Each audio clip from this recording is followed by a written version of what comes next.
creation of the 1296 Task Force on the Rights of Coloradans with Disabilities. This is Barrick Abramson with Confluence Policy and Strategy Group. I'm joined by my colleague, Carrie Steele. Just a few quick norms that we go over each time. If you are a member of the public and you are on this Zoom, we are excited to have you, and we will have public comment towards the end of this call. If you're a member of the public and you are watching on YouTube, where we are being live streamed, or another application, we do appreciate you listening in as well. If you'd like to join for public comment, we'll need you to hop over here to the Zoom when that time comes, and just ask you to leave your camera off until it is public comment. And we ask all of the members to hold off on using the chat. It can be really distracting for anyone using a screen reader, and frankly distracting for all of us trying to focus on engaging with the others on screen. So we don't use that chat for the most part.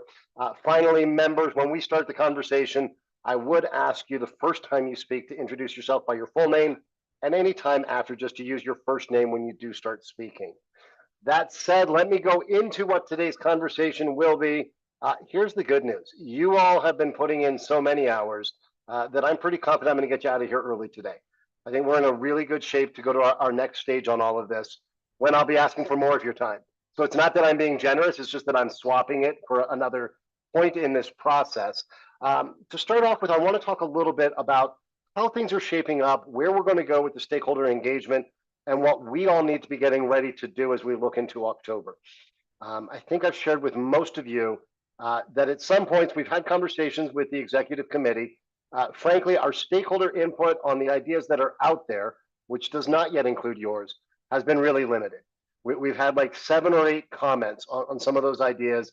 And I think part of it is there hadn't been a sense of urgency, and part of it is a little bit of overwhelm with how much is coming out. So we've been working with the team at DORA to turn each subcommittee's ideas into a 1 or 2 page summary that's really easy to digest, and people can get some sense of the background, get a look at the ideas that you all are generating. We'll distribute all of those ideas from each of the subcommittees together. The goal right now is getting all of those cleaned up the end of this week, so that we have 1 to 2 pages from each of the 4 committees to distribute out to everyone's contacts.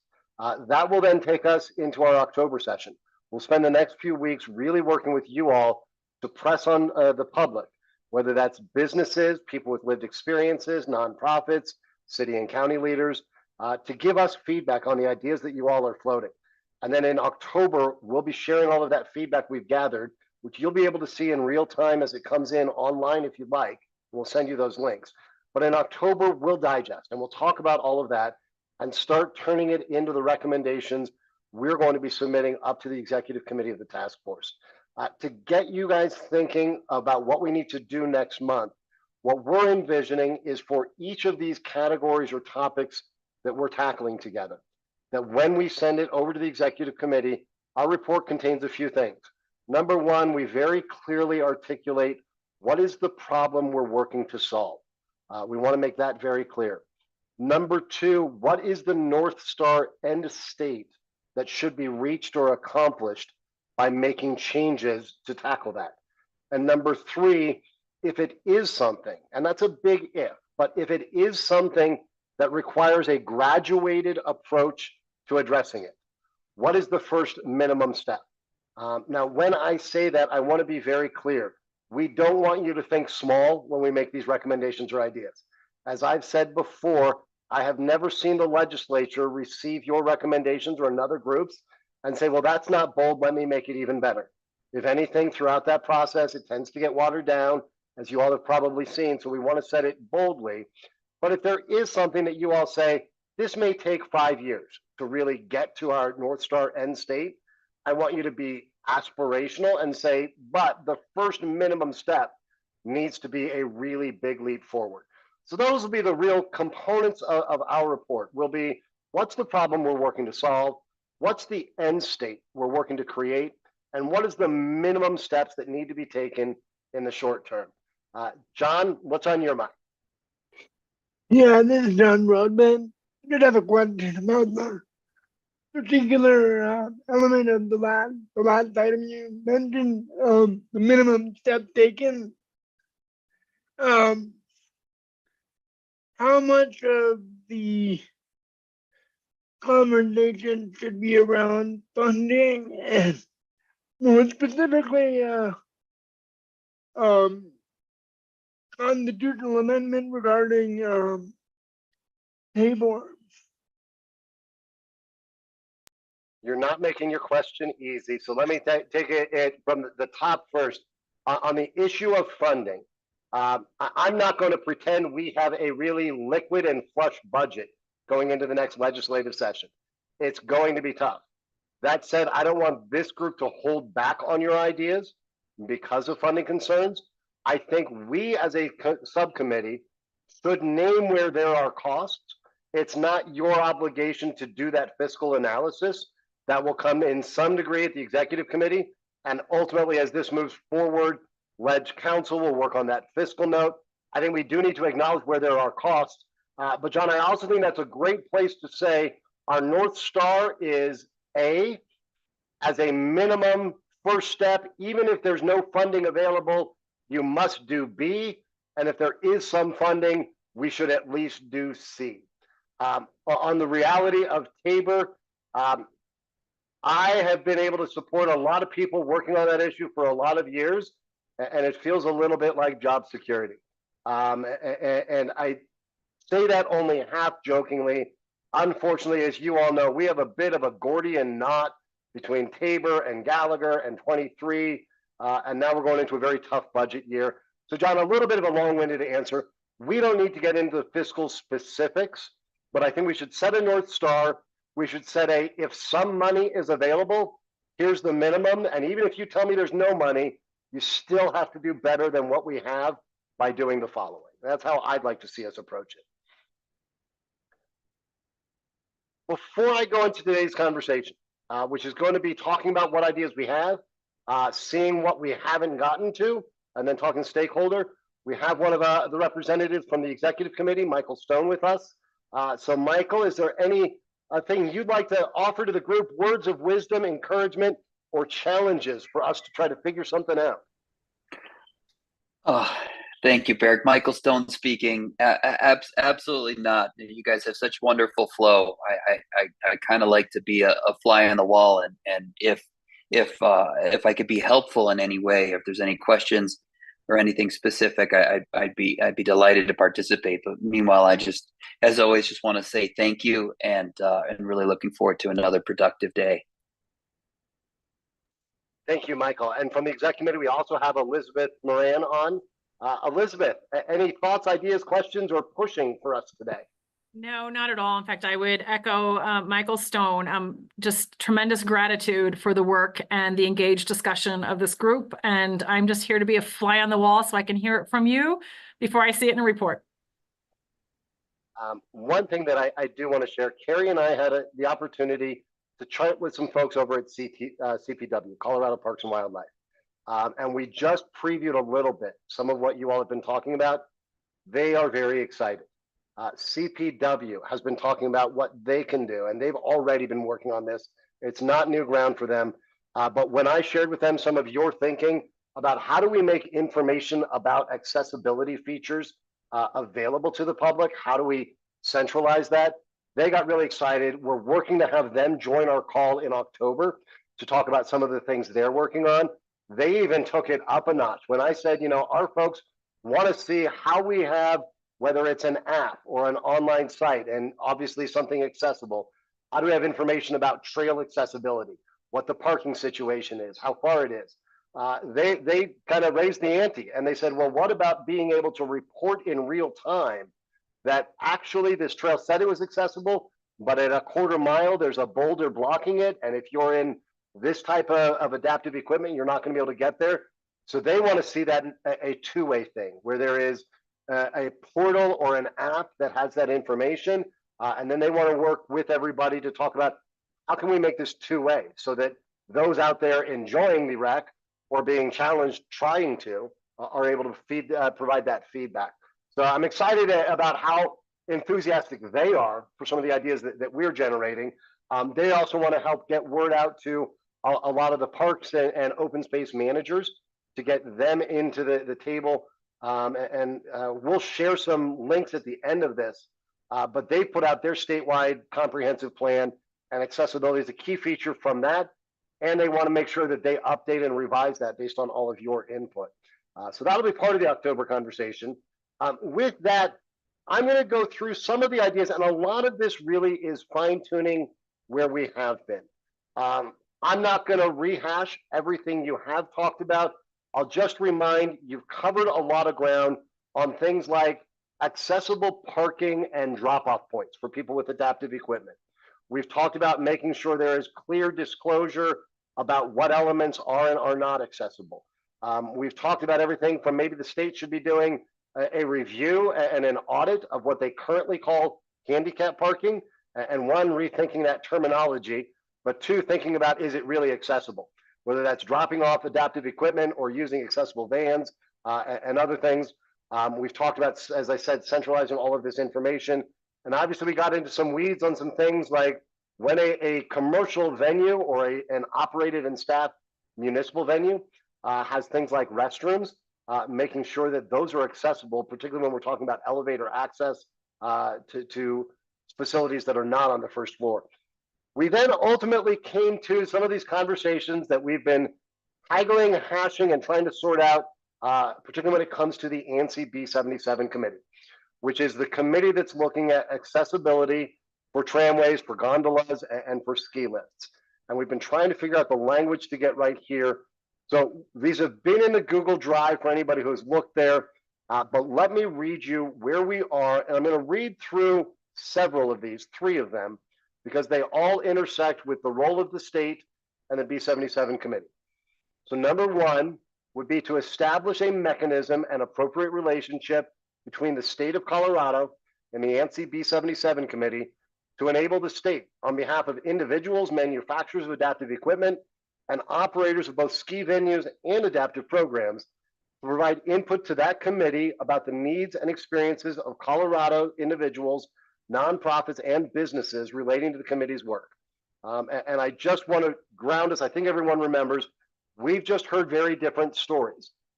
We've heard from some that the B77 committee is listening to all voices and they're making recommendations that ensure accessibility. We've heard from others that felt like there wasn't enough voices of people with experience, with lived experience, or that their voice wasn't being heard. And you all wanted to make sure we could amplify voices. So the next idea, utilize Colorado's standing in the ski and outdoor recreation industries to call on the B77 committee to expand and prioritize its outreach, engagement, and membership to actively recruit input from adaptive athletes and individuals with disabilities. And as part of that effort, explore whether the state or the state in partnership with industry can provide financial support for individuals with a disability to participate in the B77 committee's work. The third idea around B77, and then I promise I will take a breath and listen to all of you, require that any manufacturer of adaptive equipment who does business in Colorado provide information to the B77 committee about their equipment, technical specifications, and any information reasonably necessary to maximize the compatibility of passenger ropeways. And that's the technical jargon for chairlifts and gondolas and things like that with the adaptive equipment. Finally, although not directly related to B77, but I think it's important that I read this one now.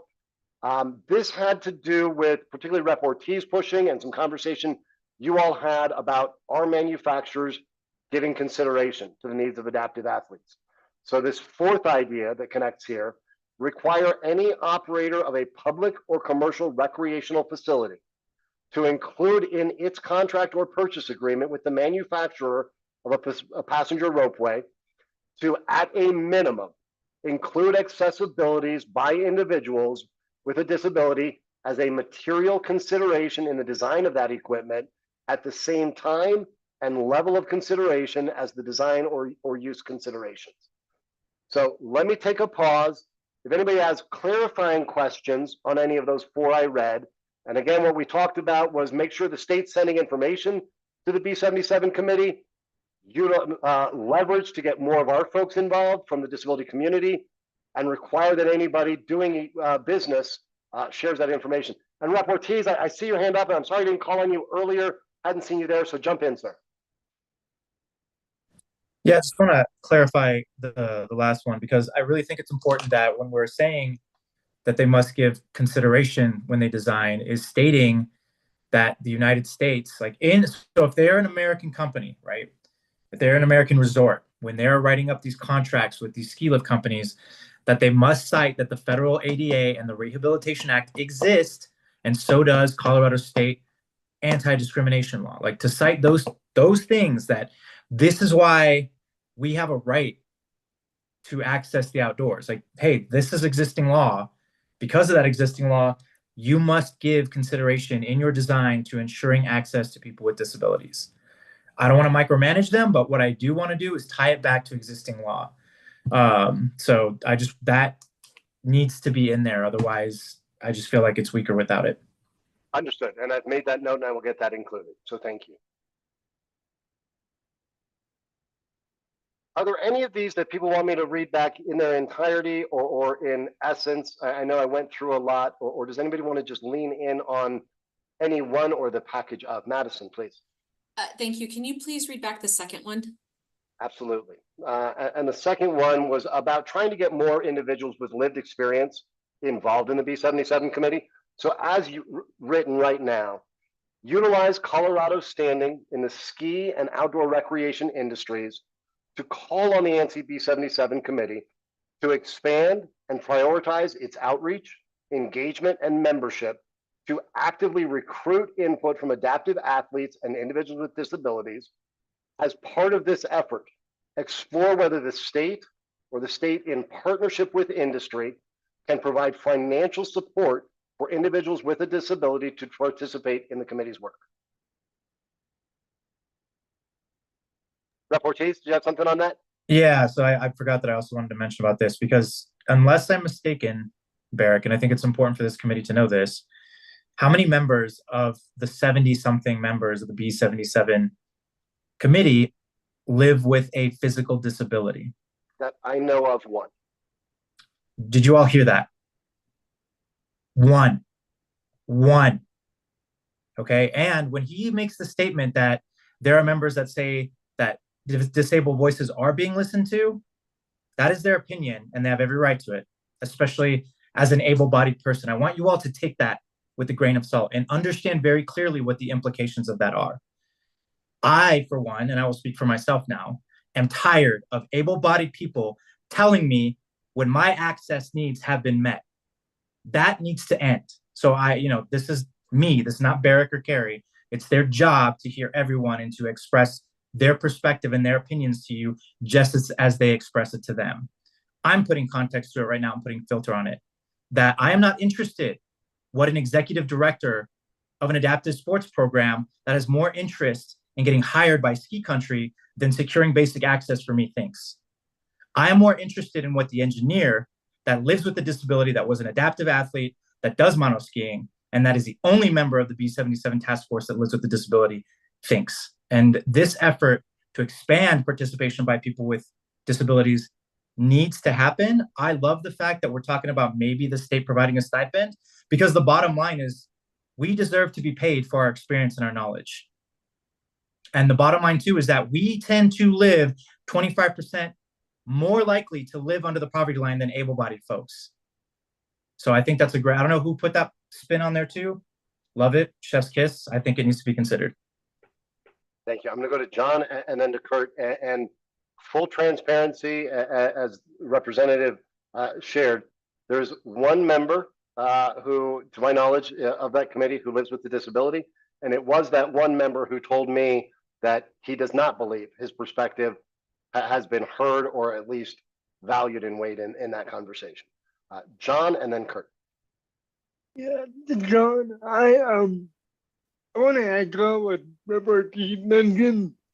It seems like a lot of the voices that claim to speak for disabled folks like me and Robert Keith and others, of course, are doing so not from a place of ignorance, but rather from a place of empathy rather than direct experience. And I appreciate that we have allies and all that, but it we need more representation in the kind of decision making bodies that affect us. And I just want to know more about, if you can, Derek, I'd love to know more about how the B77 committee got to be so lopsided in that respect. Do you have any color on that, or? So, John, I appreciate the question, and this is where I will be transparent. And I don't know if Rep. Ortiz knows more than I do. I don't know. I know ANSI says that they put out an open call for people to volunteer. They have told me that they welcome new and additional voices. I don't know what the cost in time or dollars is to participate, or what that outreach looked like. I only know that I see the composition of it now, and they tell me they are open to bringing more voices on. Rep. Ortiz, I know I'm giving you a lot more than I usually invite you, but you have a lot of information I don't. So let me get you in here, and then Kurt. Yeah, it's the bottom line is it's the lack of outreach and the lack of network. I mean, I hearing this conversation harkens me back to a moment when Congress brought a board of directors of a bank in front of them, and they were all men. And there was a female legislator that asked them why there weren't more women on the board. And the bottom line is because there's not even one person at that table that represents that group. Because when you have people that represent that group at the table, not just like as the token 1 out of 70, whatever, right? As someone that is given responsibility and put in charge of, hey, you have this network. Can you help us with this outreach? When they are empowered instead of tokenized, that's what's going to make the real difference, right? And so we need to encourage, and that's why I think, like, unfortunately, I do feel like the state needs to get involved in making sure that ANSI B77 is more representative, because current leadership is not doing it. It's not it. I would have been willing to sit on that if someone would have reached out to me before being elected in the 4 years that I was getting 30 to 40 days of skiing in, right? Nobody reached out to me. Nobody reached out to our networks. I've never heard Pasco talk about it. I've never heard about Brewability talking about it. I've never heard about CCDC or DLC talking about it, right? And so the bottom line is, if we want things to change, we need to push for that change. I mean, the reason why the task force is so representative is because in the law, I was careful to ensure that disabled voices would at least have equal footing or more footing, more spots than non-disabled voices. That was a requirement for me, because I know that's where you get real meaningful change. And so that's the context. Like, they say that they do the outreach, but they do it in so much as an all cishet white bank board of directors says that they do it for supporting women or people of color also becoming CEOs and executives and boards of director members. So. And I will just thank you, Rep. Ortiz, and Kurt. I promise I'm getting to you in just 30 seconds.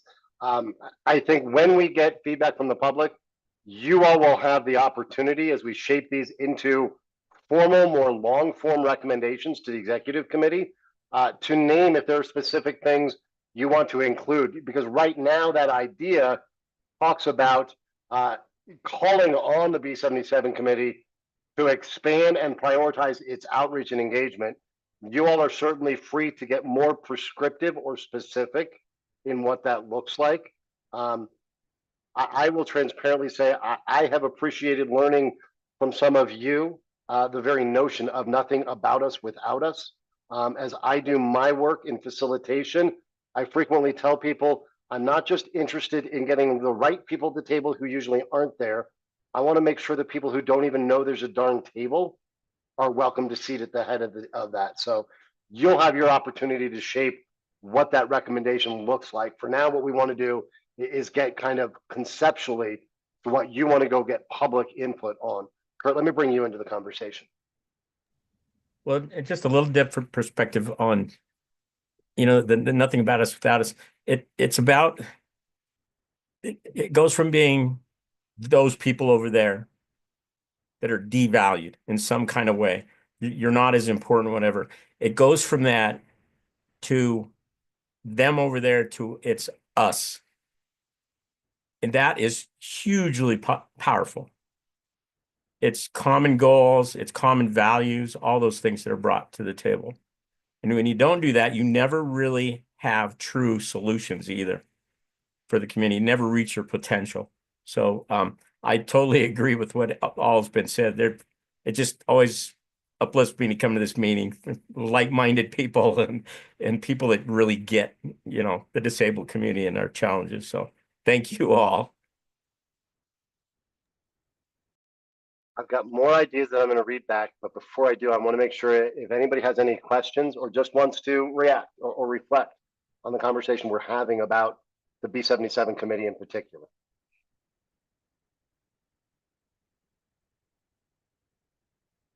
Okay, I'm not getting any hands, but as you all know, this conversation remains open. And if 20 minutes into this, you're like, hey, Barrick, I've got another thing.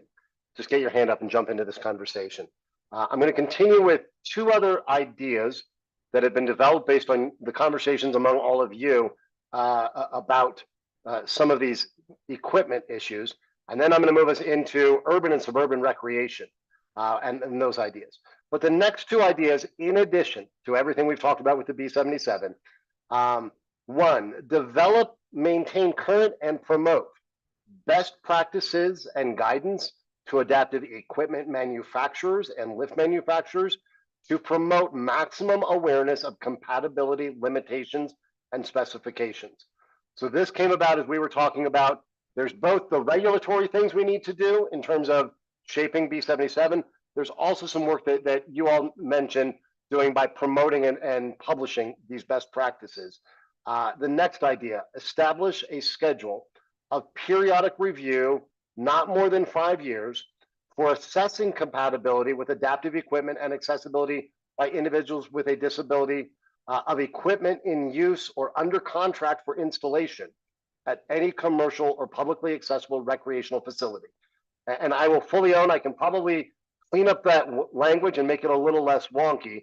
But essentially what we heard from your conversations on our last call was, that's great and all if they make it compatible, but as things evolve, as equipment matures and it becomes more cutting edge or different types of equipment, whether we've gone from skis to snowboards or other types of mono skis, making sure that it's reviewed periodically. That getting it done in 2024 might be nice, but in 2029 or 2034, it might look differently. So those were the two other ideas on the ski industry. We're making sure there's that periodic review and publishing those best practices. Any thoughts, reflections, or points you'd like to make on those two?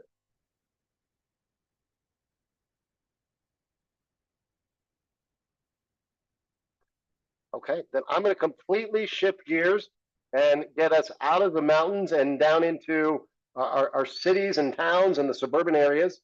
There are 4 ideas here. I will read all 4, and then I will be happy to read back any one of them and to have conversation in any order.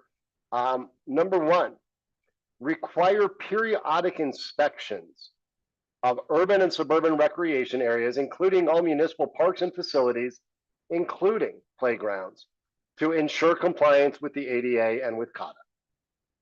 Number 2, convene a working group to develop a set of best practices that can be published, referenced, or adopted as municipal code to maximize accessibility of parks, including parking, restrooms, surfaces at and around playgrounds, and other maintained areas that are maintained and accessible to the general public.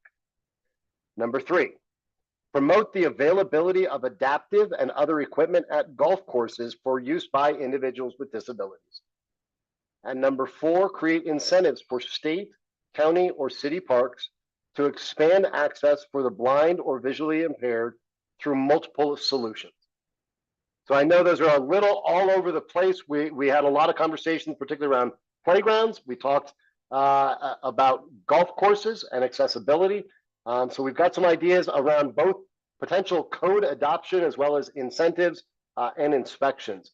Are there any of those that you'd like me to read back so we can drill into as a group?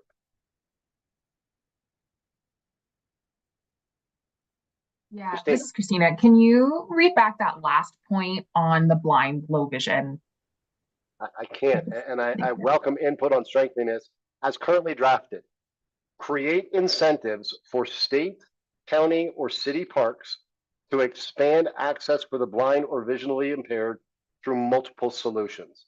And I realize that multiple solutions is a little vague because we talked about wayfinding, we talked about braille signs, and if you'd like me to get specific, I can with your guidance. It's like so vague, I don't know where to start right now. Let me think about that one. Let's workshop this a bit as a group. Jen, jump in. So are we talking about just parks like green space, open parks, or are we talking parks and recreation districts to include signage and access for visually impaired folks? I'm going to flip it back to this group, but my gut would be yes, because it covers more. What would you like to see it cover, Jen? Oh, definitely everything. I think it kind of comes back to the first one. Well, and also the second one about best practices and also about compliance and issues and how we can bring all that forward for parks and recreation. And I think in my experience with municipal, especially parks and recreation, that they do a pretty good job of really trying to include things for mobility access, especially in aquatics facilities per se. But I don't really know a whole lot about how they provide access for other disabilities. And, but I think there was something in social media that I saw in the last couple of weeks, and I may have, or maybe it came out of our conversation the last month about the app that folks with blind and low vision can use, and it talks to them as they're walking around the park areas. And I think CPW is partially working with that as well. So that's pretty cool. That's my understanding. So I will include that we're talking about different forms of wayfinding, signage, and the use of technology to assist navigation. John.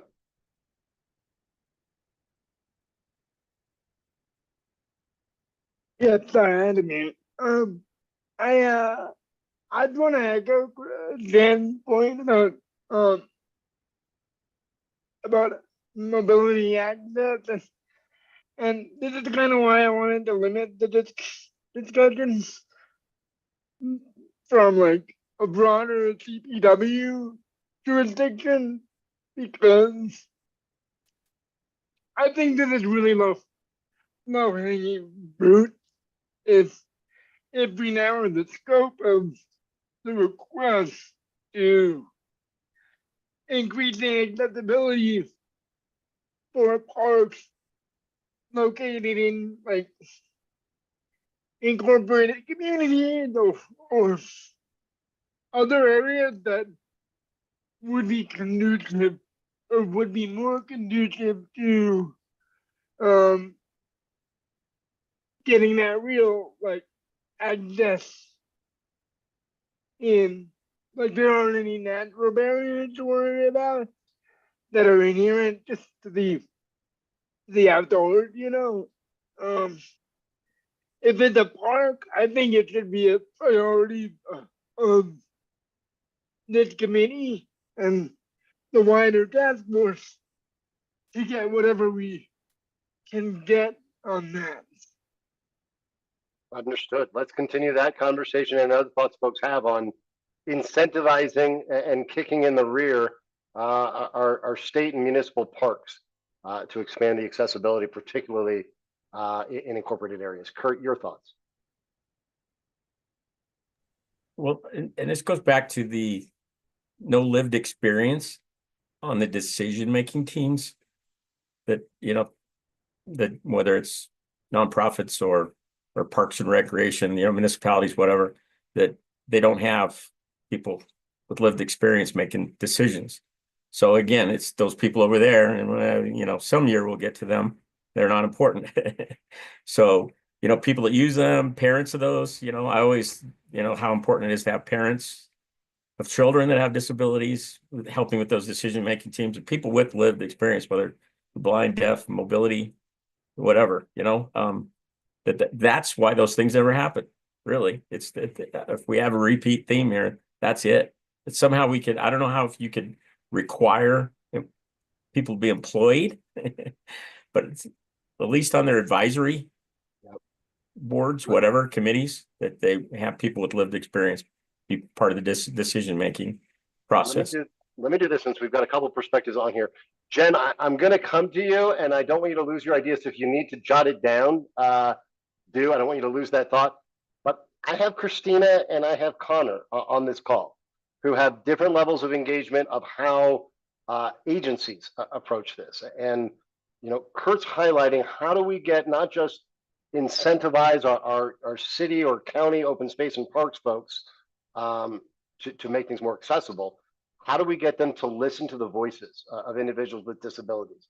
Do we need to, either in this idea of creating incentives or in a separate idea, call on them to form working groups comprised of individuals with lived experience or with certain numbers?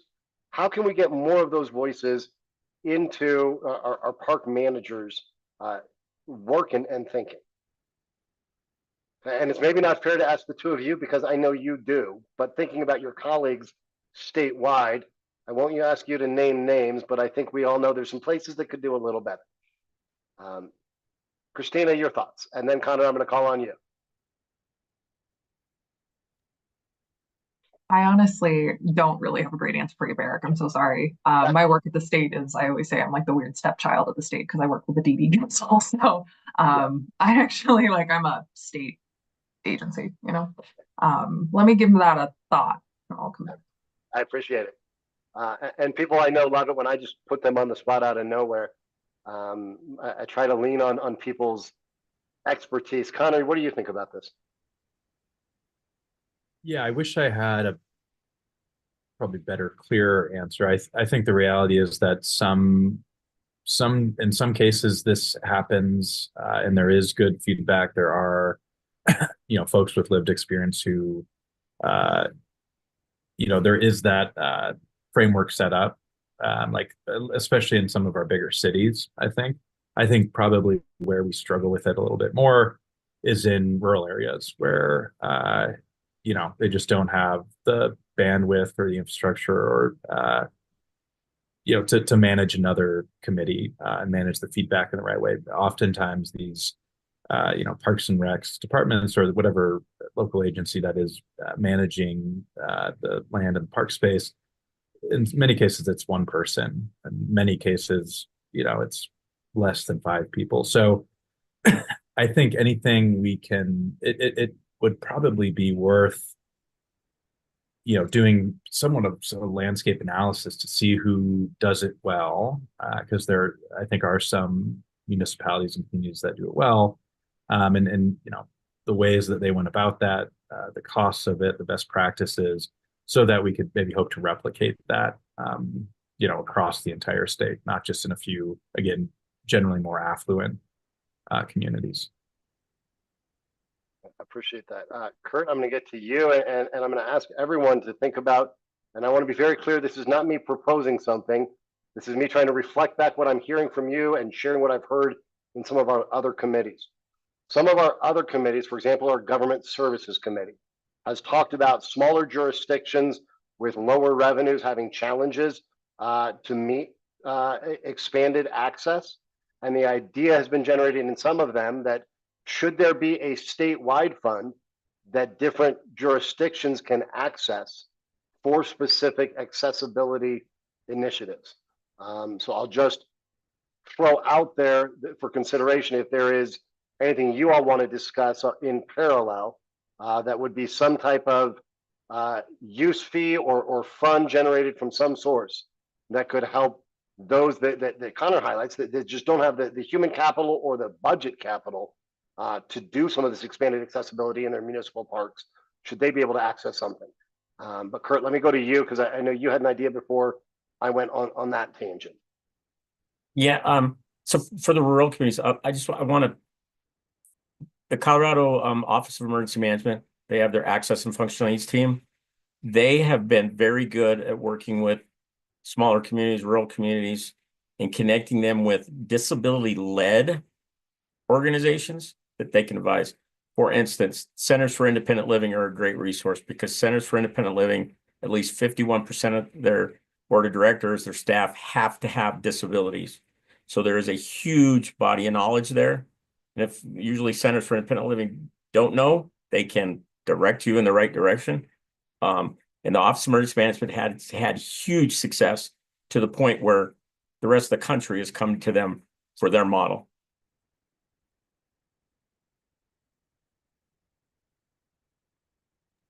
Kurt, is there something off of that that you could see? Is it highlighting how they've approached it, or is it calling for a similar approach?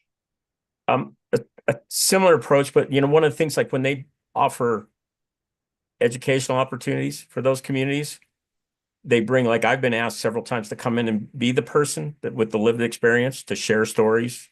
It might be 5 minutes, 5 seconds, a half hour thing, but it's that having that opinion from someone that they've used. They use people from all over the state on a lot of their trainings and meetings and advisory committees and all. This may be a little outside our scope. I'm curious, and then I'm going to bring in Rep. Ortiz, whose hand I see up. Do you, in your experience, Kurt or anyone on this call, if I'm the town manager in Brush, is it easy for me to know where to go find those voices of lived experience? Is there a role? I know we've got a number of nonprofits, including those on this call, who would be those resources. Is there any need for an additional role of the state to establish some type of directory or network that folks could access? This is Kurt again. Yeah, I think that would help, a list. I mean, every county in the state of Colorado is represented by a Center for Independent Living. And it's easy to get online and just do a search for them and find them. And I'm sure there are other organizations around this that yes, a resource I think would be, because hey, yeah, I mean you live in a small community, rural community. You don't know. I mean, if you don't know, you don't know. Rep. Ortiz. Yeah, if we're talking outdoors again, because that's what this is built around, I'm not sure Centers for Independent Living are the ones to do this. Something that I think that needs to be considered is that I think would be cost effective, efficient, and more effective to have the state have a place where this is housed. I mean, the Gov has done an amazing job in pushing technology. Their OIT department has been instrumental in passing and then trying to implement 1110, which is mandating web access. Oh, by the way, in case you haven't heard, the Department of Justice just mandated that the entire nation has to do that, by the way, in case people aren't aware of that. Point, though, is that CDU and or some entity can be responsible to be a repository for this information. And I think having one place that these places can confer with would be valuable to start. Like ideally, I would love it for every city, every county to have their own accessible, their person that is expertise around basic access and equity. That would be the dream. That's the goal, right? You say dream aspiration, that's my aspiration. But to start with, I think it'd be cost effective under CDU or some other entity to create a very searchable, archivable, accessible system of videos that explain, that educate, that teach under different areas of access that every county, that every park can go to understand. On top of that, if we hired one person for the state, and again, maybe it's under CDU, maybe it is a CDU person, that then does conferences or does educational seminars to allow people to come in person or attend virtually to answer questions that might not have been answered in those videos, right? And this will create a need for upfront investment, right? And we are trying to support our burgeoning, our burgeoning film industry here in Colorado with all the money that we've already invested in it, and also with the film festivals we have here. This could be a way to make it useful, to be efficient, and to be effective. Make it available in some central location under a department, again, whether that's CDU or not, and or make it available on an app, just like we're able to make our driver's license available on an app now. Like this, we can use technology to become very efficient, very effective in order to start this. But that's just an idea.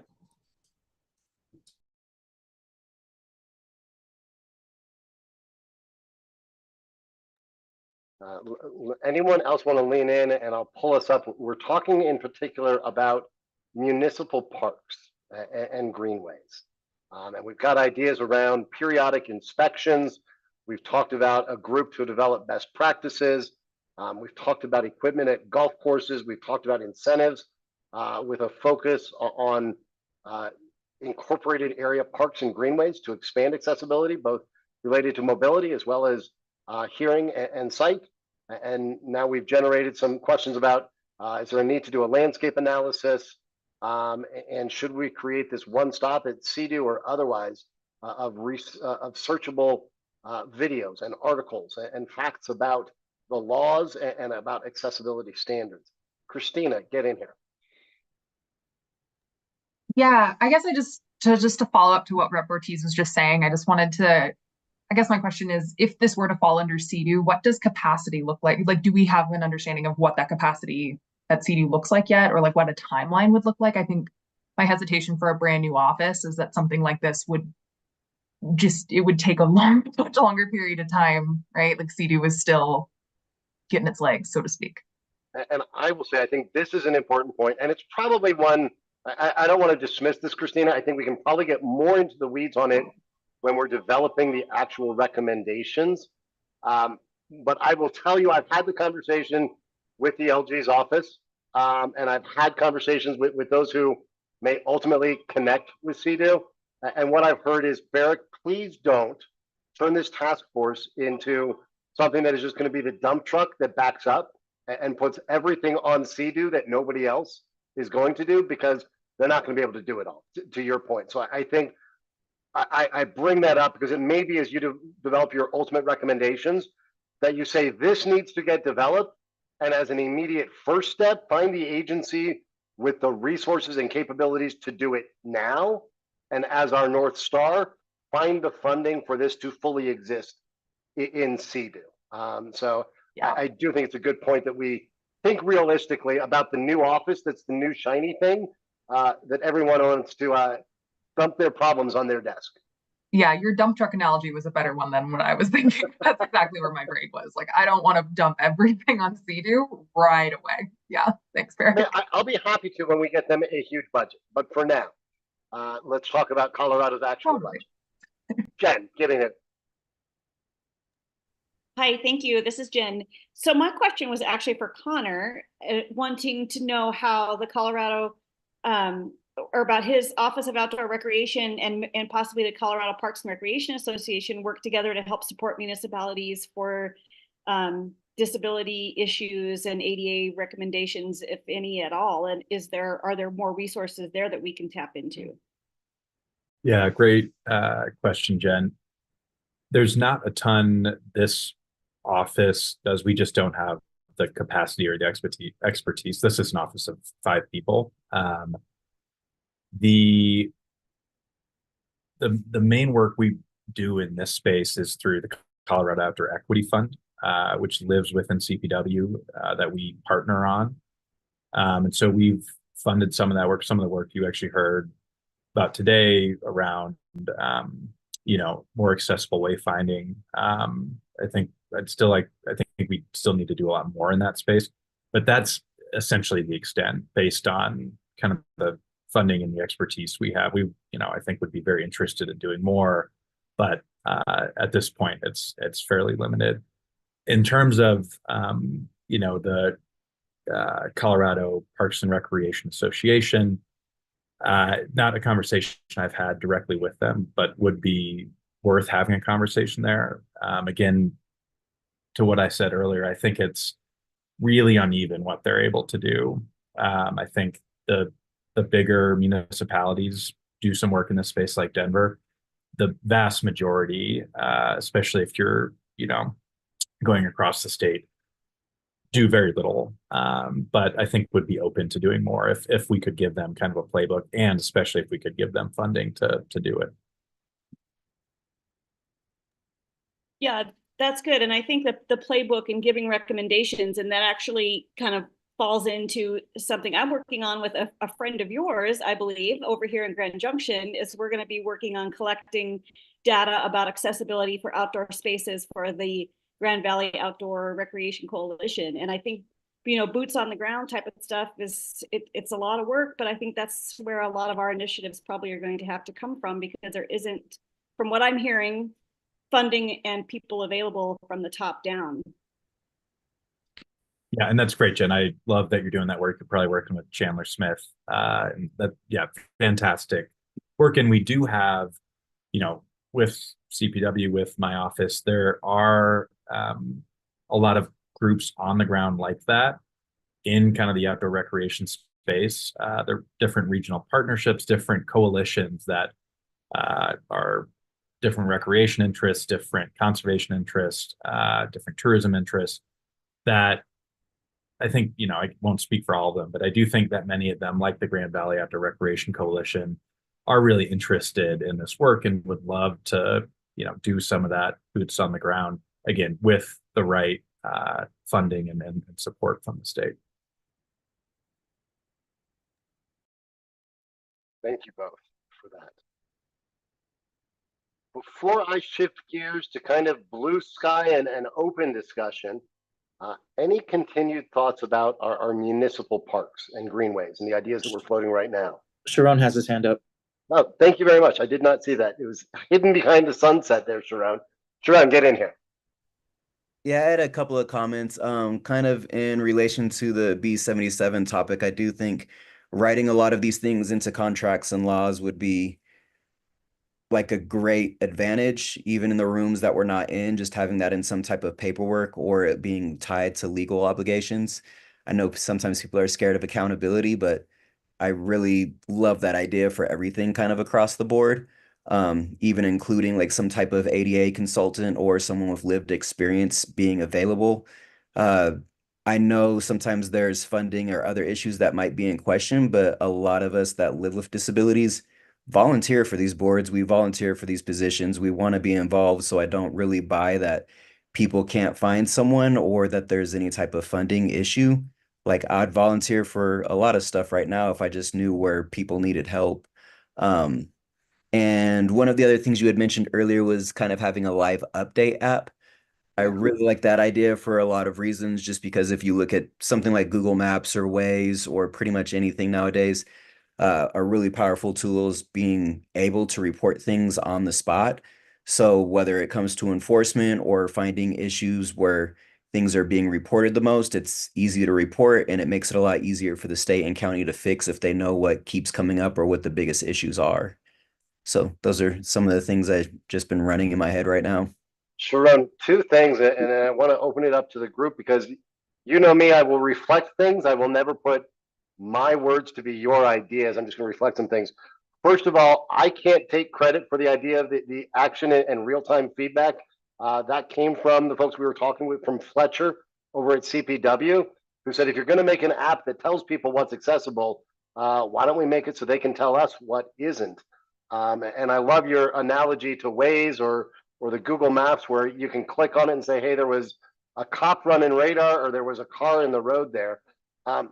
You raise an entirely different issue. And I want to pause and give it time for discussion. You raised compliance and the ability to easily report something that isn't accessible. And I want to give some room if you want to expand on that.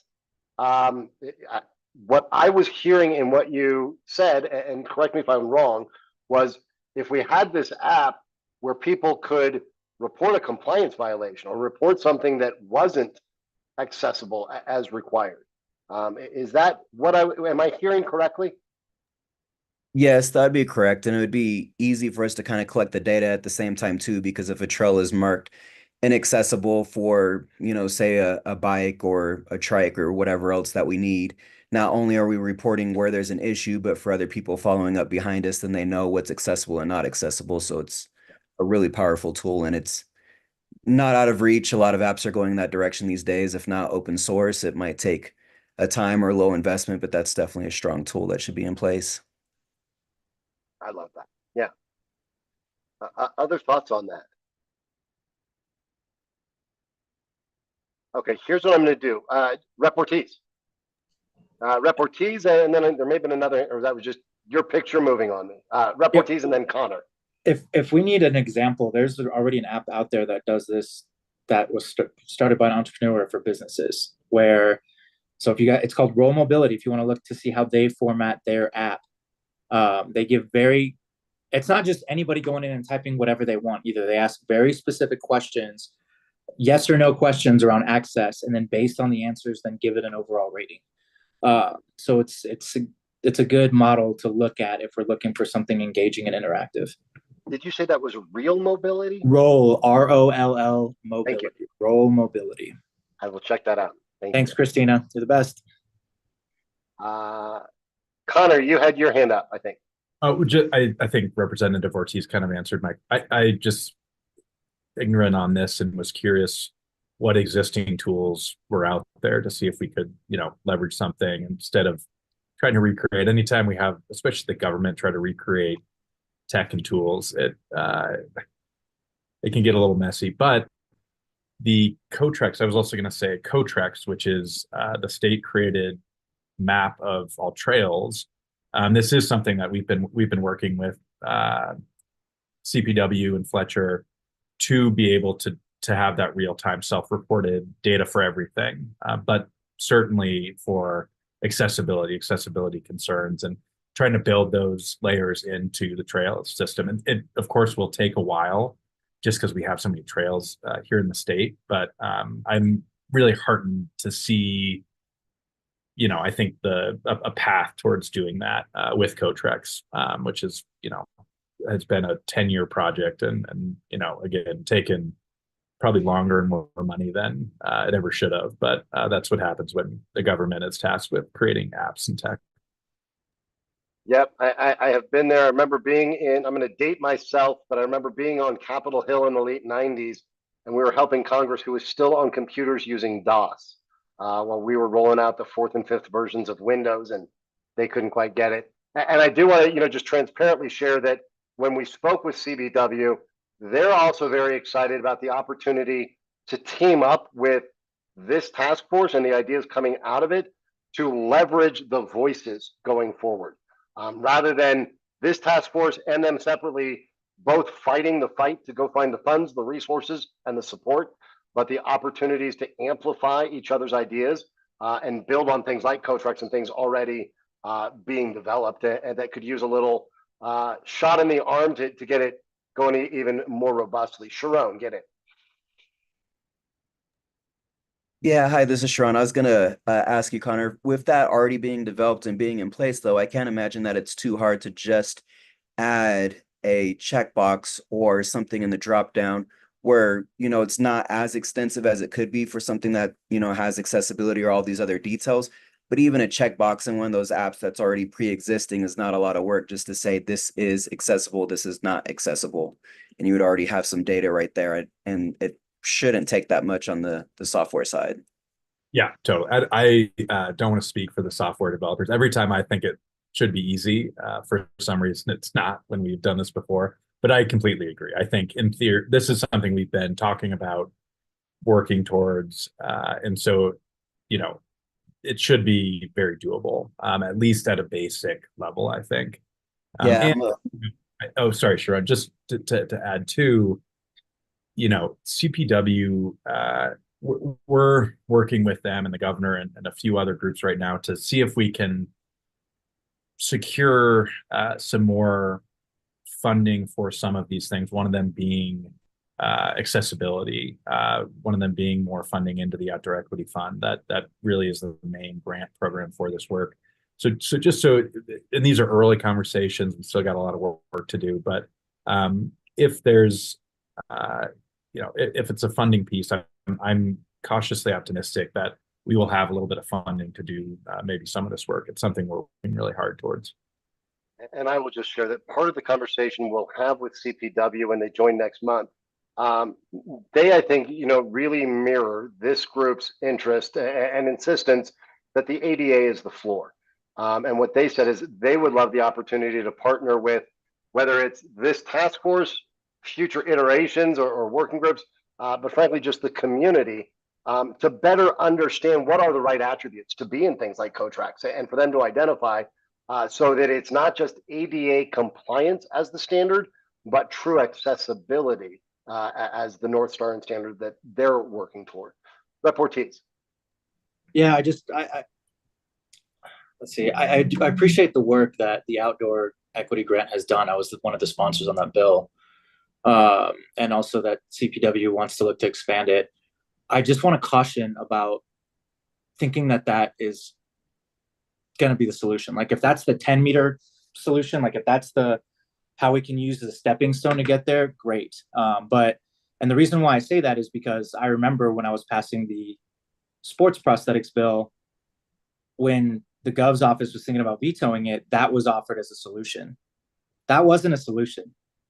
Putting more pressure to compete for these limited funds for kids and adults to acquire athletic limbs that they should have a right to so they can participate in sports with other kids their age is not a solution. It might be a stopgap, it might be a stepping stone, but I just want to caution putting too much, we'll just expand the outdoor equity grant and we'll just depend on that. I just feel like that is a convenient answer at times, and it might be the right solution in the short term, but we have to think beyond that if we're looking to secure true equity. So just want to point that out. I appreciate that. And I think with each of these, I agree, and I will continue to facilitate to focus on things being part of the solutions, not the solution. Let me get to Connor based on that, and then to Sharon. Yeah, and I'll be quick. And yeah, Rep. Ortiz, I appreciate that. I in no way meant to imply that that was the only solution. I'm just thinking for that one thing, something that is helpful in the overall and something that's concrete, and I think we can make good progress on, but certainly not the only solution here. Thanks, Connor. Sharon. Yeah, I was just going to say, Connor, if you have the availability, that's definitely one of those situations where I think someone with lived experience could push back a little bit. And just having my master's in software engineering, I know sometimes people want to make it seem like a big deal or something's really difficult or hard, but they can make that happen pretty easily. And that's one of those areas where I'd definitely push back and have a say-so and have an argument. If they had someone with lived experience in there, that's one of those spots you could push. Sharon, I appreciate that. And I think that's where it's going to be important to make sure we do have all of the voices at the table. I know from the chapter of my life in Silicon Valley, what the engineers were able to do usually depended on who was asking it and how they were asking it, and less on the actual technical ability. So I think good points. And we need to make sure, and this is what Carrie was pointing out to me, like CPW and Cotrax, they really want to make sure they're listening to voices and understanding not their interpretation of the ADA, but from people who live with it. What are the attributes that accessibility really calls for? We have probably 15 minutes because I am required to leave time for public comment if we need it. I will spend a few minutes just talking again about the stakeholder engagement, but I want to kick the door pretty wide open. We have spent now 9-10 months. We have talked about mountains and ski resorts in the summer and winter. We've talked about rivers and lakes. We've talked about golf courses. We've talked about green belts, municipal parks, and playgrounds. We don't have to have every idea you're ultimately going to recommend in our documents that'll go out in the next week or so. But I did want to give the opportunity to take a pause and have a conversation that's less focused on what we've drafted to date and really pull up and ask each of you, as parents, as individuals with lived experience, as professionals involved in this space, when it comes to outdoor recreation, are there aspects we have been neglecting or just aspects or issues that you want to bring back to the surface for us to contemplate? And again, we've talked dropping off equipment, we've talked access to restrooms, we've talked accessibility of information about accessibility, and we've talked about how do we incentivize and support people expanding that. Are there any types of sports or outdoor recreation where you think there's still significant barriers that what we've talked about with broad brushes doesn't quite get us to yet? And you all know, I know some of what you enjoy doing, whether that's ski sports or mountain climbing. Those of you involved in different sports would love to get your ideas in here. Kurt, and then Rep. Ortiz. I'm sorry, actually, I'm gonna go Kurt and then Christina and then Rep Ortiz. And I'm not sure if this falls in our category or not, but outdoor music festivals. I just attended a 3-day festival in Telluride. And I'm going to say we can include it as additional topics to explore. I would hate for our days focus on outdoor recreation, that someone Right. grab onto, I really want to go to Blues and Brews, so I'm not going to deal with ski lifts. right, yeah. I just did, it was something simple. They were 90% accessible in all things. And they were, rather than model that they just needed a few pointers. And maybe this isn't just for festivals, but for a lot of these things to have a checklist for planners.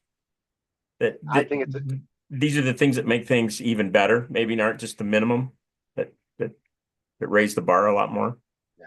And so, Kurt, what I would suggest, and I don't want to at all dismiss it, is one, we can kind of incorporate some of that if these are being held in places like Telluride or Lions and some of the places where I know we've got music festivals that are in parks and park spaces. We could capture it there. I think this group can also definitely name things that need further work that were outside of our scope. Christina. Yeah, the two topics that came to my mind were vehicular recreation. So things like Jeep tours are really popular in Colorado, ATVs, OHVs, anything that's vehicular based, we haven't really touched on. That's not personally the corner of rec that I work in, so that's about as much input as I've got. But I just wanted to flag that we're talking about that or including that. And really kind of what came to mind within that too was like RV sites. We haven't talked about the popularity of RVing in the United States in general, but definitely in the state of Colorado. So that one, and then hunting is something that we have not talked about a lot as well. And again, not my personal, I'm a vegan, but it is a very popular outdoor recreational activity in the state of Colorado. We issue a lot of hunting licenses in this state, and it's actually one of the more accessible outdoor rec options. So just wanted to make sure that was on our radar too. No, I appreciate you raising this. And as someone who, my COVID project was building out a cargo van into an adventure van. And when we take that places, some fantastic outdoor recreation that I, as an able-bodied person, am sometimes challenged with, and I can't imagine for others.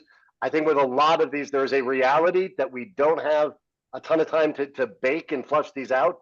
I think it's important to name the things we didn't have the time to get into. And as we get through our October conversation of developing the recommendations, I'm more than happy to use time to build some of these. So I've captured these to see if we do have more time on these. Rep Ortiz, I'm going to bring you in for your thought. You had your hand up, and then Melanie, please. Yeah, I mean, gosh, Christina took some of the words out of my mouth. I mean, I was going to talk about water sports, fishing is also one of them.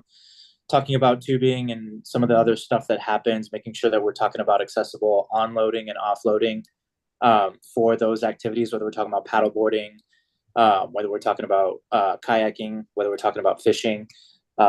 Hunting is great, definitely. And with RV, like, have we talked enough about camping and about what that looks like? Again, so that, like, part of what I was thinking about too. If we're talking about vehicular, like, awesome. Like, we do need to talk more about that. Do we need to create partnerships with those organizations that make vehicles adaptive, right? Like, there's a lot of potential for added business that I think are not being explored. If we're talking about RVs, same thing. And maybe this can also build into what the housing subcommittee is talking to, because I know during a time of COVID, the gov and the state spent a significant amount of time and money courting not mobile homes, but manufactured home manufacturers here to Colorado. So talking about how we can incorporate accessible housing in that, but also, like, how does it apply to RVs and campers, and exploring potential business opportunities there to expand access when it comes to the outdoors there. So there's just, I mean, really, we could talk for months and months and months on end about this, and maybe, we don't flesh it out as much as it's just a generic, like, we need to explore partnerships with those that make vehicles accessible for cars to also making vehicular sports accessible for those with disabilities in Colorado that want to, and see what the potential is to support businesses that operate in that, right? Like, so even if it's something as vague and as general as that. Thank you. Melanie and then Madison. Thanks.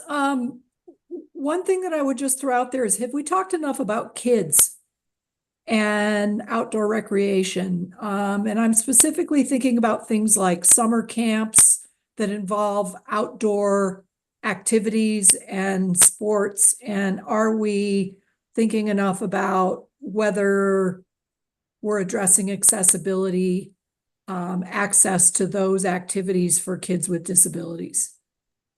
And Melanie, I'm going to keep you on here because I would love to see if you've got thoughts. And I know we heard from one family who had some really frustrating experiences. I believe it was Routt County up outside of Steamboat. But they have a child with a disability and trying to get reasonable accommodations what was a challenge for them. And we've brought their discussion to the CATA rewrite. But I'm curious, do you have specific thoughts that you'd like to see us explore and name that need further conversation around this? Is this about expanding the number of programs? Is this about educating operators of summer camps?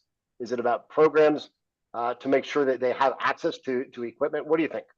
It's all of the above. And I'm really thinking specifically about outdoor activity oriented summer camps when kids aren't in school. And in a place like Colorado, parents turn to these day camp and overnight camp opportunities for their kids. They involve sports, they involve water recreation, they involve, mountain day trips, all of the above. Are they providing what they need to be providing for kids who use adaptive equipment? Do they need more resources? Where's a place within our state where information about those opportunities for kids should be housed? I don't know, maybe Jen has additional information on that, but it's just a topic that I feel like we haven't touched on much with our group overall. And Madison, I'm going to ask you if you need to jot it down to hold your idea, because I want to build on this a little bit. Are we good? Cool. Jen, Christina, others, I would love your thoughts. And this is kind of like the question I asked before of where do people go to find experts if I'm in Byers or Ouray? If I'm a parent, I moved here to Colorado, I have a child with a disability. Do I know where to go find out about summer rec programs for my kid, or do we need to either work at the state level or with our nonprofit partners to develop that kind of directory and promote those programs? Yeah, this is Jen. Yeah, those are really great questions. And I'm kind of embarrassed that we haven't talked about that, because that's definitely a huge niche in our state. I think as far as nonprofits in the state, there are quite a few, like with Easter Seals, and there's great resources through the Colorado Children's Hospital that can connect people, what kind of a summer camp that they might need. I know Cody has gone to a few. One of them was sponsored by the Paul Newman Foundation that's outside of Gypsum. And then they have the Easter Seals Camp and the Rocky Mountain, is it the KOA that's out of Estes Park? So yeah, the Children's Hospital does really a good job of connecting families, but you have to again know if your child isn't connected with the Children's Hospital, then where would you find that information? But I think a bigger issue, and this is something that I see so many families struggle with, is local parks and recreation. They don't have adaptive sports programs for kids with special needs, regardless of if it's a mobility issue or if it's a sensory, if it's autism. It's just for mainstream parks and recreation. So that is definitely something that I think should maybe be included somehow. Thank you. Let me go to Christina and then Kurt. I'm actually going to bounce it to Kurt first, just to follow up on Jen's question, just because I know Kurt used to run the kids programs at Denver Rec. So, yeah. Kurt, you've had your hand up and you've been name checked. Get in here, my friend. Well, and I've been antsy to answer this. So this is what I did this for 27 years. for Denver Parks and Recreation, and we had summer day camps, and it was very inclusive. And I will just tell you really quick, it comes down to they all will tell you that they are accessible and meet the ADA, but the big jumping off point is providing personal needs care, or people will call it activities of daily living. So bathrooming, eating, maybe some behavior issues. We were lucky for years, and it's expensive. We contracted out the Denver Public Schools for their paraprofessionals to come and do those things. And it was truly inclusive. We did everything. But 99.9% of municipalities either have a segregated program or no program at all. They will tell you that after school programs are the same way, that they're open to the kids with disabilities, but are they really participating? No, because I can't afford to send my kid to a camp and pay for the camp and then also pay for an individual to go do, personal needs care. So that's really the big jumping off point, that the issue that Denver Parks and Recreation had that program, but since I've left, I found out they've totally done away with it. So. Okay. Christina, to you now. Yeah, just on the question a little bit ago on how do we reach out to kids. Just speaking from my past life, I used to work at a summer camp for kids with IDD, intellectual developmental disabilities, and we would advertise through the schools and paraprofessionals and special education classes of, hey, you've got a couple months coming up, you don't have school, like here's an option for you. I know that's a big conversation every summer for a lot of parents, is how is caregiving going to work over the summer? And that's what we would look at. But yeah, just to throw that into the ring. I know that was a couple conversations ago. Kurt, I'm curious, was there any type of collaboration that you had formally or informally, where if I was your counterpart at a smaller Parks and Rec district down in BV or in Fairplay, and I didn't have the experience developing these summer programs, was there a place that the Parks and Rec program leads and Parks and Rec leaders met and coordinated and could share some best practices and some challenges of practice? Yeah, I think one of my recommendations would be is through, most of them are licensed through childcare, the state of Colorado childcare, licenses, and you could do a lot of the training and connecting through that for those providers and all the people that run those programs. Gosh, when I came into the people that started it, when they were doing they created the camps, they just assumed that the ADA would require to have the personal needs care, and it doesn't, but did that. So we had a lot of figure things out ourselves, but yeah, I think you could reach out to a lot of people. Again, there are home health care agencies that could do training for that part of it. And to Christina's end is the recruiting of families and kids. You just have to, it has to be intentional. If you're going to have girls sports, you have to go recruit, and the parents of girls. If you want children, youth with disabilities participate in your program, you have to go to where they're at, parental meetings, the schools, churches, wherever. So, and that's a incredibly valuable piece to know. Thanks, Kurt. We are at 4:20, which means we need to move towards wrapping this call up. I want to just read back what I've heard and share what will be next steps. I've gotten some stronger language to include on some of our earlier ideas, including when we're talking about considering the needs of individuals with disabilities in design, also requiring that they cite and acknowledge the ADA and CADA. We had a lot of conversation on what had been our most recently developed ideas, which is what I would expect. And those were around our local parks. Some people talked about clarifying that we're talking about incorporated areas and parks. What we're talking about, we had this very broad language of expanding access for the blind or visually impaired through multiple solutions. It was pointed out multiple solutions is a pretty vague term. So I'm going to work on some language that names some of the specific things you all have talked about, like signage, like the use of apps and tech for navigating. In this last bit, we also talked about creating a repository or one-stop information about basic access. Maybe that gets under CDU when they've got funding, but we're not going to call for that until or unless they have the funding. So there may need to be a readily available place for that to exist in the short term, where there's things like searchable videos, resources, papers and articles, and experts with the expertise there. I'm going to work on some ideas. I think we've talked about a lot here, from the vehicular sports like Jeep tours, ATVs, and camping, to hunting, about the need for us to include those. They're probably going to require some additional thinking. I would also expect that our counterparts up at the Exec Council can pick up some of these and roll these into their ideas.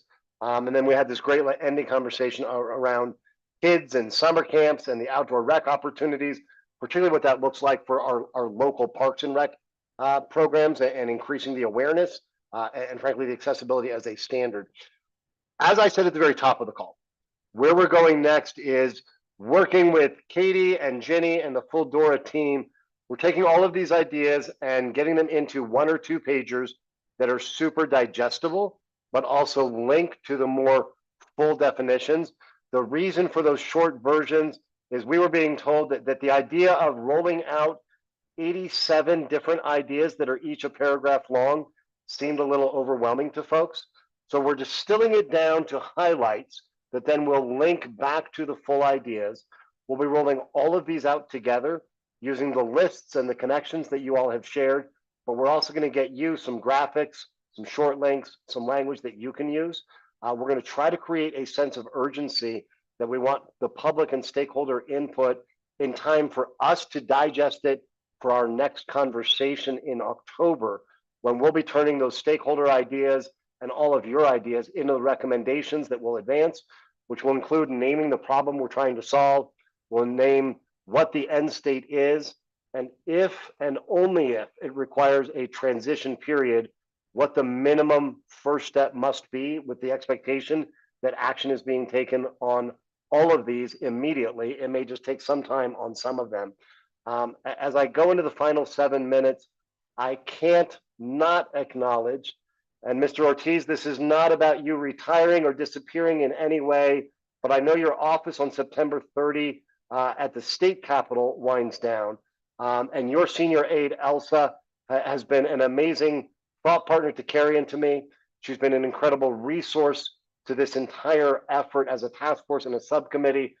And obviously, as you formally wrap up your tenure as state rep, but not your role as an advocate, as a constituent, and as a Coloradan, I want to give the floor to you with my thanks. You have made me a better facilitator. You have made me a stronger thinker, and I believe you have made our work stronger, not just because of the bill, but because of you constantly challenging and pushing all of us.